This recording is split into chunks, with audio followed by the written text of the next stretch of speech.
우리 귀한 우리 맑은 생광청교회 청년들을 환영하며 축복합니다. 정말 마지막 2025년의 마지막 주일이 되었는데요. 이 연말을 맞이하여 우리에게 주시는 이 하나님의 말씀을 다시 한번 붙들고 또 새로운 한 해를 준비하며 나아갈 수 있는 우리 복된 청년들이 되기를 바랍니다. 한 해를 마무리하며 많은 것을 돌아보고 생각하고 있는 우리 가운데 오늘 본문은 주님은 지금 어떠한 자를 찾고 계신지, 어떠한 예배자를 찾고 계신지를 묻고 있는 것처럼 보입니다.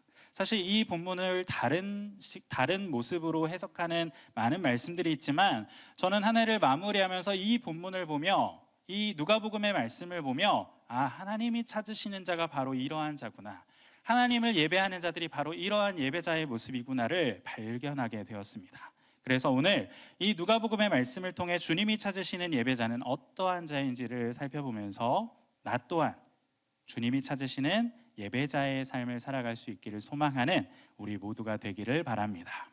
그렇다면 여러분, 주님이 찾으시는 예배자 어떤 사람일까요? 첫 번째로 간절함으로 주님께 나아가는 자, 그런 자가 바로 예배자임을 오늘 말씀은 우리에게 보여줍니다. 여러분, 오늘 말씀에 보면 두 명의 등장인물이 나오는데요. 한 여인과 바리새인으로 호칭되는 시몬, 바리새인 시몬이 등장합니다. 분명 둘 다 지금 주님 앞에 있는 자들이에요. 그리고 도리어 바리새인은 지금 주님을 초청해서 함께 자리하고 있는 자입니다. 그런데 여러분, 이 두 명의 모습은 근본적으로 다름을 오늘 본문은 우리에게 보여주고 있습니다. 우리가 읽지는 않았지만 오늘 본문 상단 36절에 보시면요, 바리새인이 예수님에게 잡수시기를 청하였다라고 기록하고 있는데요, 이것은 초대예요. 예수님을 초대한 겁니다. 겉으로만 보면 예수님을 초대해서 식사를 대접하는, 예수님과 함께하기 위해 예수님을 불러 극진한 모습으로 대접하는 것처럼 보인다는 거죠. 그렇지만 그의 내면은, 그의 마음은 결코 그렇지 않았어요.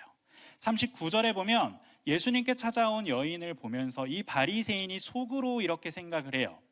만약 그가 선지자라면 지금 자기를 만지는 여자가 죄인이었음을 알았으리라 라는 이 말씀을 하는데요, 이게 우리가 이 말씀으로 보니까 이 느낌이 별로 잘 안 사는데 좀 험한 말로 하면 이런 거예요. 지 말대로 지가 선지자라면 저 여자가 자기를 지금 만지는 저 여자가 죄인인 걸 알겠지? 라고 지금 생각하고 있는 거죠. 여러분, 이 말을 들으니까 좀 어떤 생각이 드시나요? 예수님을 지금 초청한 이 바리새인의 마음속에 그 예수님을 향한 기쁨과 즐거움, 간절한 마음, 그 사랑의 마음으로 예수님을 초대했다는 느낌이 드십니까? 전혀 아니죠. 이 바리새인이 예수님을 초대한 이유는요, 시험해 보려고, 그를 떠보기 위해 초청했다는 것을 알 수 있습니다. 우리가 이것을 어떻게 알 수 있느냐? 우리가 읽었던 오늘 본문의 말씀인 44절에서부터 46절에서의 그의 행동을 보면 알 수 있는데요, 우리 44절부터 46절까지의 말씀 한번 같이 읽어볼까요? 시작. 그 여자를 돌아보시며 시몬에게 이르시되 발 씻을 물도 주지 아니하였으되 이 여자는 눈물로 내 발을 적시고 그 머리털로 닦았으며 너는 내게 입맞추지 아니하였으되 그는 내가 들어올 때로부터 내 발에 입맞추기를 그치지 아니하였으며 너는 내 머리에 감람류도 붓지 아니하였으되 그는 향유를 내 발에 부었느니라. 아멘.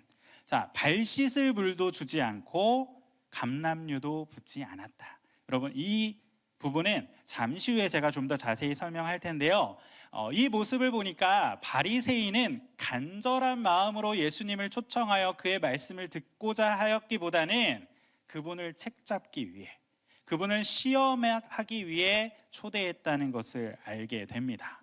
그런데 여러분, 방금 이야기했던 것처럼 이 바리새인 말고도 여기에는 누가 등장하죠? 그 여인이 등장합니다. 이 여인에 대한 소개는 그저 37절에 한 줄, 그 동네에 죄를 지은 한 여자라고만 소개를 하고 있습니다.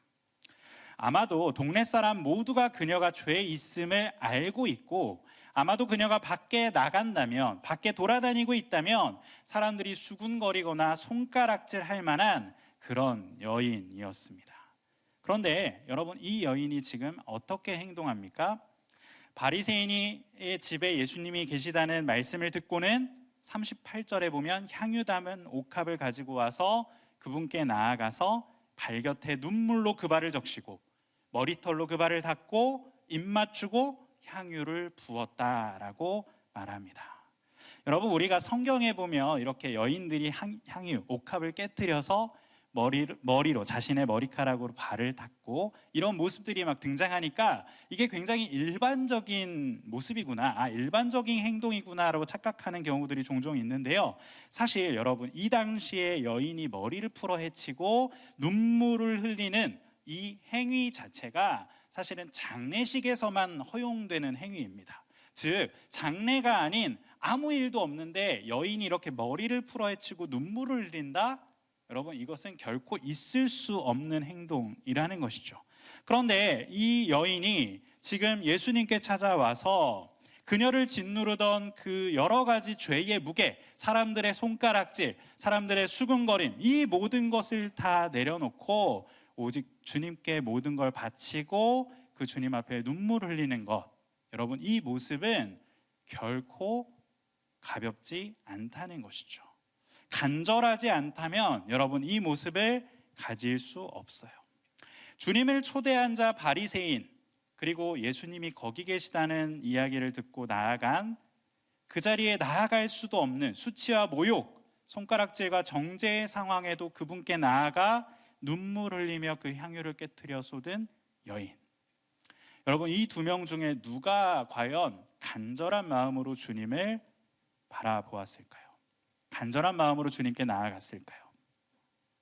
바리새인은 계산적이며 계획적으로 그분을 초대하였기에 간절함이라고는 전혀 없었지만, 그 여인, 예수님께 나아왔던 이 여인은 체면도 남의 시선도 계산적인 마음도 전혀 없이 그저 간절한 마음으로 내 모든 죄와 수치를 해결해 주실 분이 오직 예수님뿐이라는 이 간절한 마음으로 주님께 나아갔던 것이죠.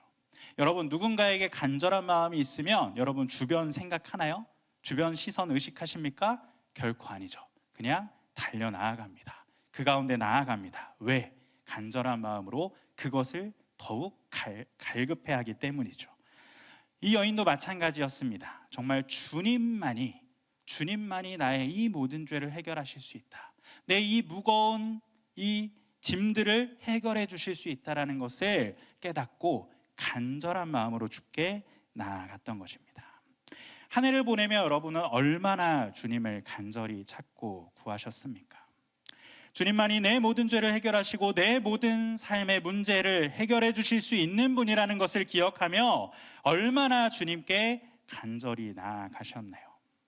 여러분, 내가 이렇게 간절히 주님 앞에 나아가는 모습이 올해 조금 부족하였다면 새로운 2026년에는 주님을 향한 간절함으로 주를 더욱 찾고 구하는 예배자가 되어 주님이 찾으시는 그 한 사람이 될 수 있기를 소망합니다. 두 번째로, 주님이 찾으시는 예배자는요, 주를 위한 낭비도 아까워하지 않는 자입니다. 위에서 언급했던 것처럼 여러분, 바리새인은 주님을 초청했죠. 누가복음 7장 36절에 보시면 한 바리새인이 예수께 자기와 함께 잡수시기를 청하니 라고 되어 있어요. 자, 여러분, 초대했다는 건 대접하겠다는 거잖아요. 제가 아직 이 근방으로 이사를 오지 못해서 우리 여러분과 깊은 교제를 나누지 못하는데, 이사 오게 되면 우리 리더님들이나 국장님들이나 엘더님들을 이렇게 초대해서 같이 좀 이렇게 나눌 수 있는 기회들이 많았으면 좋을 것 같습니다. 저도 이 연말을 맞아서 참 많은 초대가 있었고, 저도 초대를 하다 보니 누군가를 초대하면 어떻게 하죠? 베풀잖아요. 나누잖아요. 제가 무슨 때를 맞은 대방어도 아닌데 굉장히 지금 살이 통통하게 올랐어요. 왜 그럴까요? 대접했기 때문이죠.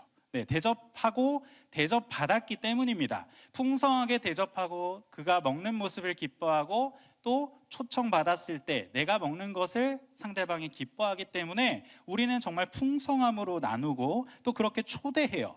그런데 여러분, 아까 이야기했던 것처럼 이 바리새인은 예수님을 초대하기보다는 무엇이 강했죠? 시험의 의미가 강했죠. 시험의 목적이 강했기 때문에 도리어 이 여인이 예수님을 찾아왔던 것을 보며 이렇게 말하였죠. 이게 그의 본심이에요. 누가복음 7장 39절에 이렇게 기록되어 있죠. 아까 언급했던 것처럼 마음에 이르되 이 사람이 만일 선지자라면 자기를 만지는 이 여자가 누구며 어떠한 자 곧 죄인인 줄을 알았으리라 라는 마음을 가집니다.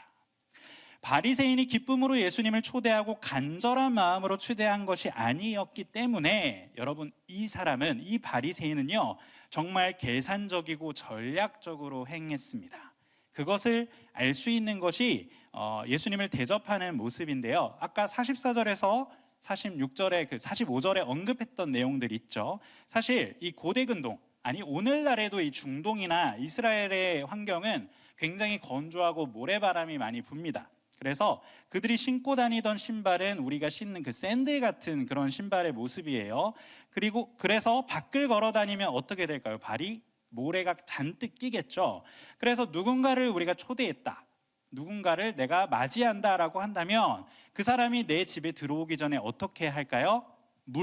발을 씻을 물을 내어주는 게 가장 기본적인 대접의 예의였습니다.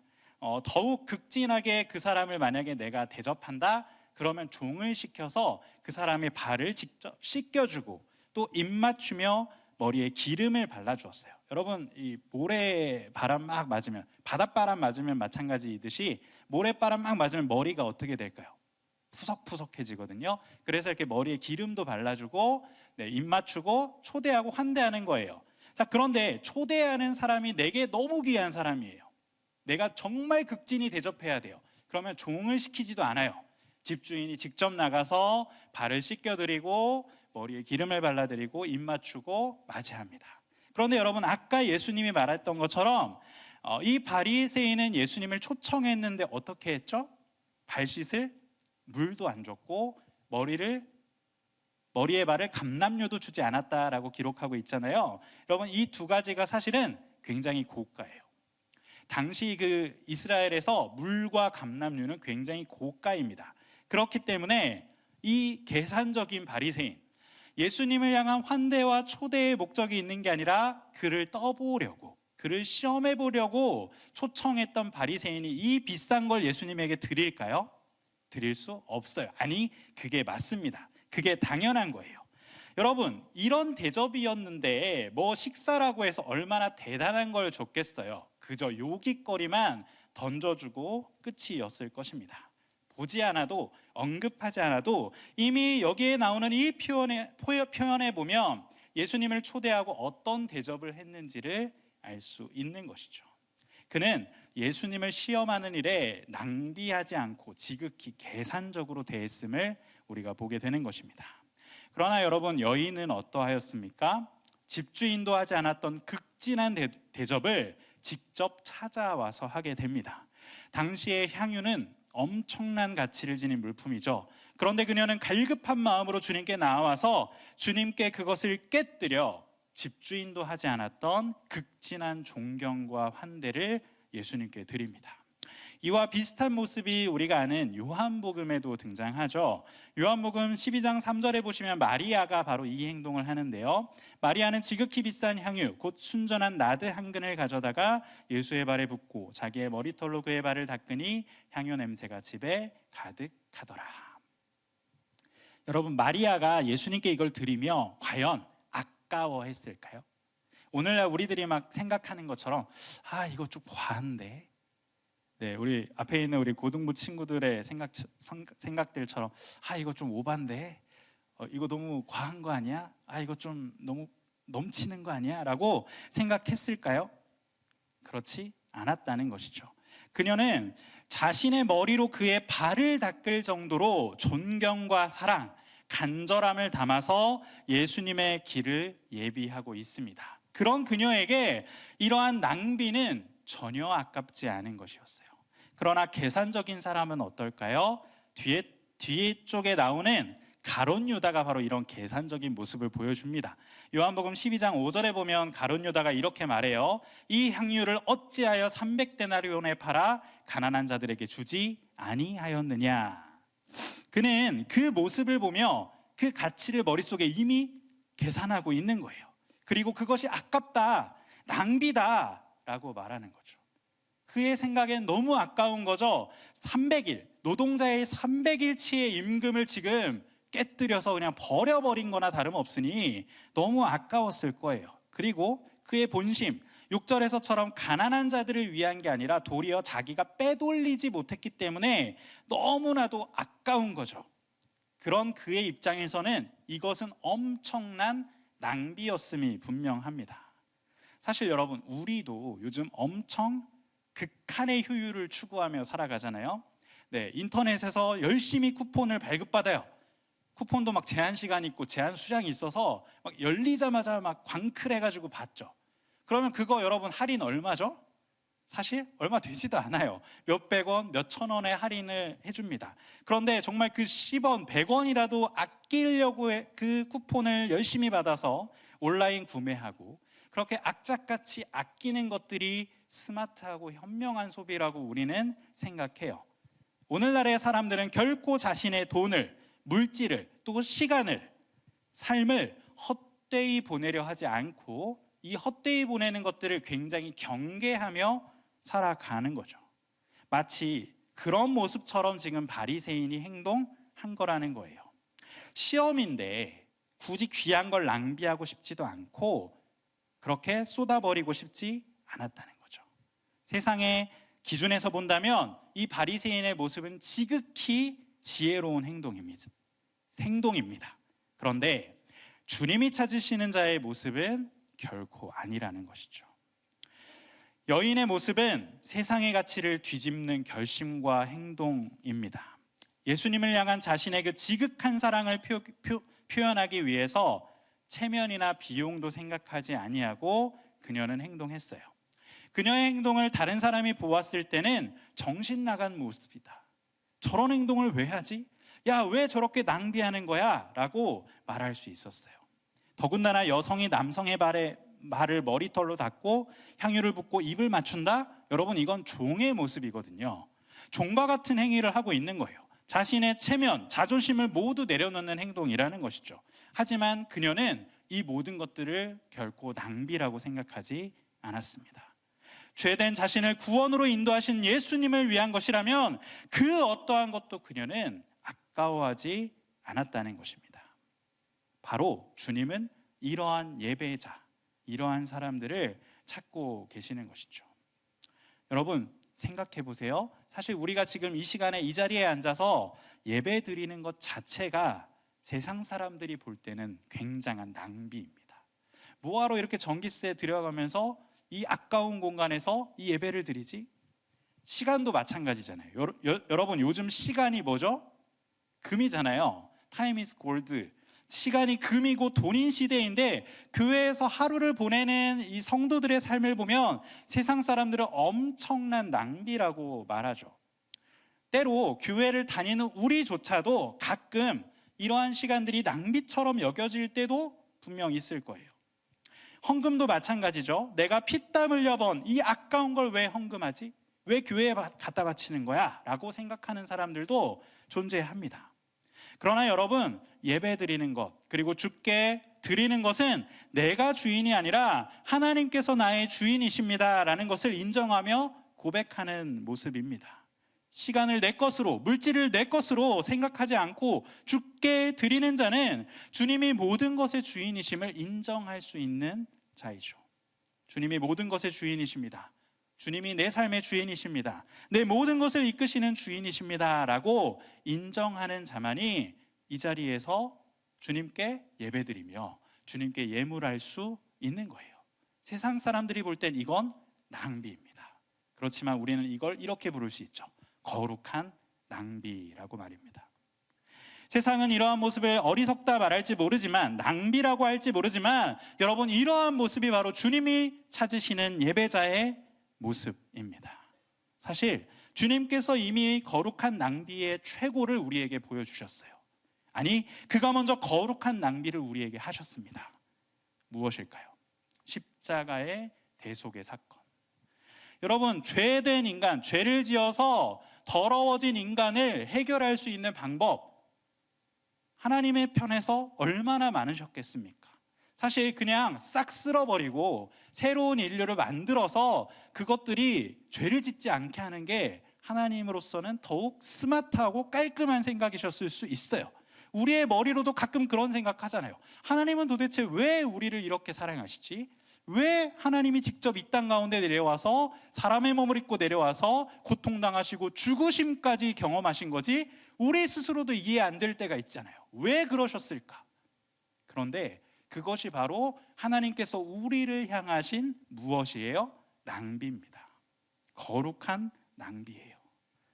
하나님은 자신의 아들을 이 땅에 인간의 몸을 입고 보내시고 그가 죽는 것을 통해 그의 생명을 통해 우리의 구원을 완성하셨다는 것입니다. 주님의 이 거룩한 낭비로 인해 우리는 주님 앞에 예배할 수 있는 예배자로 설 수 있었음을 우리는 기억해야 합니다. 또한 주님께서는 그러한 낭비를 아까워하지 않는 자들을 찾고 계심을 우리는 바라보아야 하는 것이죠. 자신을 향한 간절한 마음으로 거룩한 낭비조차도 아까워하지 않는 자들, 주를 갈급해하는 자들, 우리가 올 한 해를 마무리하며 새로운 한 해를 주를 위한 그 어떠한 것조차도 전혀 아까워하지 않는 거룩한 낭비로 주님 앞에 드릴 수 있는 저와 여러분이 되기를 주님의 이름으로 축복합니다.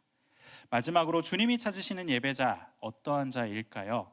주님을 갈급해하는 자입니다. 여러분, 이 여인은 간절하게 그리고 아까워하지 않고 주님께 모든 것을 지금 내어드리고 있습니다. 사람들의 판단, 수군거림, 손가락질에도 불구하고 그녀는 지금 주님 앞에 나와 거룩한 낭비를 행했죠. 그가 이렇게 할 수 있었던 근거는 무엇일까요? 바로 그녀의 마음의 중심에 오직 예수님밖에 없다라는, 모든 것을 해결하실 분은 주님밖에 없다라는 주님을 향한 갈급한 마음이 그녀에게 있었기 때문입니다. 우리가 사랑하면 사랑의 목마름이라고 표현하잖아요. 이렇게 표현하는 것처럼 우리가 누군가를 사랑하게 되면 그 사람으로 인해 아주 간절한 마음이 들어요. 갈급한 마음이 듭니다. 뒤돌아서도 그 사람의 모습이 내 머릿속에 떠오르고, 내가 어느 방문을 스쳐 지나갈 때 뭔가 그 사람의 향이 느껴지는 것 같아서 막 사무치게 그 사람이 생각나고 그리워지는, 갈급해지는 그러한 순간들이 우리에게 있어요. 사랑을 하게 되면요. 그 마음이 바로 갈급한 마음입니다. 이러한 마음을 가지고서 그녀는 예수님께 나아왔고 그 모습 그대로를 주님께 드렸어요. 그러한 그녀에게 예수님께서 무엇라 말씀하시죠? 48절에 보시면 예수님은 그녀를 짓누르고 괴롭히던 죄 용서함을 허락해 주십니다. 죄 사함을 받았느니라, 그렇게 말씀하세요. 그리고 오늘 우리가 읽었던 마지막 본문 50절에서와 같이 내 믿음이 너를 구원하였으니 평안히 가라 라고 말씀하십니다. 여러분, 바리새인의 중심에는 무엇이 있었을까요? 자기의, 자기 기준, 자기 판단이 있었어요. 그래서 그는 예수님을 초청하였지만 예수님을 향한 간절함이나 갈급함보다는 자기가 가지고 있는 것으로 이미 만족한 삶을 살았기에 그는 결코 예수님을 갈급해하지 않았습니다. 이 죄 용서를 갈급해하지 않았다는 거예요. 그러나 자신의 죄가 얼마나 큰 문제인지를 깨닫고 이것을 해결해 주실 수 있는 분은 오직 예수님밖에 없음을 인식한 이 여인은 주님이 아니면 안 되는, 주님이 아니면 결코 살 수 없다라고 하는 이 갈급한 마음이 있었다는 것입니다. 이 갈급함이 바로 이 여인을 예수님께로 가게 했고, 그것이 그녀의 죄를 용서받게 하였고, 그 갈급함이 그녀를 지금 구원하게 하였다라고 말합니다. 오늘 담임 목사님께서도 설교하셨는데요, 시편 42편 1절의 말씀에 보면 우리에게 이렇게 이야기하잖아요. 하나님이여 사슴이 시냇물을 찾기에 갈급함 같이 내 영혼이 주를 찾기에 갈급하니이다. 우리가 하나님을 너무나도 사랑하고 그 하나님이 우리의 마음의 중심에 있으면요, 뒤돌아서도 하나님의 생각이 나고, 뒤돌아서도 하나님의 그 사랑이 떠오르고, 뒤돌아서도 그 예수 그리스도의 놀라운 은혜가 떠오르게 됩니다. 그를 향해 갈급한 마음이 들 수밖에 없다는 것이죠. 사슴이 그 건기에 물을 찾아 헤매이는 것처럼 내가 하나님이 아니면 안 됩니다, 내가 주님이 아니면 안 됩니다라는 이러한 모습으로 주님 앞에 나아가게 된다는 것이에요. 그러한 마음을 가진 자는 바로 이러한 모습으로 세워지게 됩니다. 요한복음 4장 23절, 우리가 잘 아는 말씀이죠. 함께 읽어볼까요? 시작. 아버지께 참되게 예배하는 자들은 영과 진리로 예배할 때가 오나니 곧 이때라. 아버지께서는 자기에게 이렇게 예배하는 자들을 찾으시느니라. 아멘. 여러분, 우리가 주님을 갈급해하지 않으며 이 자리에 앉아 있는다면 우리의 예배는 그냥 그저 종교 행위에 불과합니다. 그렇지만 우리가 오직 주님이 안 된다고 하는 이 갈급한 심령으로 주님께 나오는 이 예배의 자리는 생명의 자리가 되는 줄 믿습니다. 우리를 살리는 구원의 자리가 되는 줄 믿습니다. 주님은 바로 이러한 갈급한 마음으로 자기에게 나오는 자들을 찾으신다는 사실을 꼭 기억하시기 바랍니다. 사랑하는 청년 여러분, 우리는 이 여인이 주님께 나아가는 이 모습을 바라보며 오늘 중요한 사실들을 깨달았습니다. 주님을 간절히 찾고 부르며 그분을 위한 거룩한 낭비도 아까워하지 않고 갈급한 심령으로 주님을 찾는 자, 바로 이러한 자를 주님께서는 예배자로 찾고 계시다는 것이죠. 그런데 곰곰이 생각해 보면요, 이러한 모습을 가진 예배자로 주님께 나아가기 위해 우리가 어떻게 해야 하지? 그러한 고민을 하게 되겠죠. 그러한 고민이 있다면 여러분, 이것을 떠올리시기 바랍니다. 주님이 우리의 왕이 되셔야 합니다. 주님이 우리의 삶의 모든 것의 주인이 되어 주셔서 주님께서 우리의 삶을 인도해 가셔야 하는 것이죠. 우리의 주재권을 주께 맡기며 주님을 섬기는 자의 모습이 되어야 합니다. 그런데 여러분, 정말 냉정하게 한번 나의 삶을 돌이켜보고 2025년의 한 해의 삶을 돌이켜보세요. 과연 내가 이러한 모습으로 주님께 나아가고 있었는가? 오직 주님이 나의 왕이 되시며 단순히 교회에서만, 신앙생활하는 범위에서만 주님을 따르는 것이 아니라, 주님이 왕이 되신 것이 아니라 주님이 내 삶의 모든 영역에서 주인 되시고 왕 되시며 내가 그분을 위해 간절히 갈급히 모든 것을 헌신하고 나아가는 그러한 삶을 살았는가를 질문해 봐야 된다는 것이죠. 어찌 보면 사실 우리는 하나님을 하나님으로서 섬기는 것이 아니라 내가 만든 하나님을 섬긴 것이 아닌지 돌아보아야 합니다. 우리가 이번 한 해를 마치며 돌아보며 질문해 봐야 할 가장 중요한 것은 바로 이것이라는 것이죠. 여러분, 내가 만든 신이라는 책 아마 읽어보신 분들도 있을 텐데요, 여기에서 이렇게 말해요. 사람들은 종종 하나님을 믿는다고 하지만 실제로는 자기 기대에 맞는 하나님, 자기 삶을 방해하지 않는 하나님, 자기를 불편하게 하지 않는 하나님을 만들어 섬긴다라고 말합니다. 순종을 요구하시지 않으시며 회개보다는 나에게 위로를 주시는 하나님, 십자가의 고난과 고통 없이, 희생 없이 나에게 그저 축복만을 해주시는 하나님으로 생각하며 그 하나님을 모시고 있지는 않았습니까? 여러분, 오늘 바리새인이 바로 그러한 모습이었어요. 예수님을 초대하였지만 자기 기준 안에서 예수님을 모셨고 그분이 자기의 삶의 주인이 되는 것은 결코 원치 않은 채 그분이 어떻게 하시나를 그저 시험해 보고 있었다는 것, 여러분, 우리는 이것을 결코 잊지 말아야 한다는 것이죠. 그러나 오늘 그녀의 모습을 떠올려 보십시오. 그녀는 예수님이 자기 인생의 모든 것으로 여기고 예수님을 자기 인생의 모든 것으로 여기며 그분을 자기의 삶의 가장 높은 곳으로 모셨어요. 그래서 체면도 내려놓고 낭비처럼 보이는 헌신도 기꺼이 그를 위하였으며 주님 없이는 살 수 없다는 그 갈급한 마음으로 예수님께 나아갈 수 있었던 것입니다. 주님을 간절히 찾고 구르며 주님께로 나아가는 것을 기뻐하고 세상의 시선과 어떤 이야기와 상관없이 주의 자리를 찾고 구하며 나아오는 것, 이것이 바로 주님이 찾으시는 예배자의 모습이고 그것이 바로 이 자리에 앉아있는 우리 모두의 모습이 되기를 바랍니다.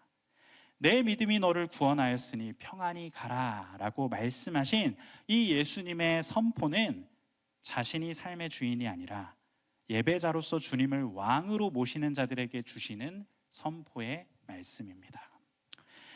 올해를 마무리하고 새로운 한 해를 맞이하며 우리는 간절함 없이 형식적으로만 드렸던 예배의 모습을 내려놓고 이것저것 재고 따지고 계산하기 바빴던 그러한 신앙을 내려놓고 주님 없이도 내가 잘 살 수 있다라고 하는 이러한 착각에 빠져 있었던 교만한 마음도 내려놓고 주님 앞에 나아가기를, 주님 앞에 간절히 나아가기를 결단해야 할 것입니다. 주님만이 나의 왕이 되어 주십니다. 주님을 내가 간절히 바라며 주님을 갈급해야 합니다.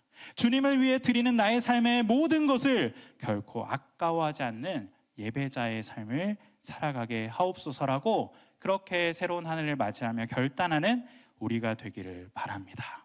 이것이 단순히 감정의 변화가 아닌 새로운 한 해를 맞이하며 우리의 신앙의 변화가 나타나지기를 주님의 이름으로 축복을 드립니다.